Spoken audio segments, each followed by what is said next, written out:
شروع اللہ کا نام لے کر جو بڑا مہربان نہایت رحم والا ہے۔ سب تعریف اللہ ہی کے لیے ہے جو آسمانوں اور زمین کا پیدا کرنے والا اور فرشتوں کو قاصد بنانے والا ہے، جن کے 2 اور 3 اور 4 پر ہیں۔ وہ اپنی مخلوقات میں جو چاہتا ہے بڑھاتا ہے، بے شک اللہ ہر چیز پر قادر ہے۔ اللہ جو لوگوں کے لیے اپنی رحمت کا دروازہ کھول دے تو کوئی اس کو بند کرنے والا نہیں، اور جو بند کر دے تو اس کے بعد کوئی اس کو کھولنے والا نہیں، اور وہ غالب ہے، حکمت والا ہے۔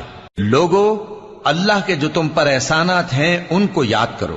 کیا اللہ کے سوا کوئی اور خالق اور رازق ہے جو تم کو آسمان اور زمین سے رزق دے؟ اس کے سوا کوئی معبود نہیں، پس تم کیسے الٹائے جاتے ہو؟ اور اے پیغمبر، اگر یہ لوگ تم کو جھٹلائیں تو تم سے پہلے بھی پیغمبر جھٹلائے گئے ہیں، اور سب کام اللہ ہی کی طرف لوٹائے جائیں گے۔ لوگو،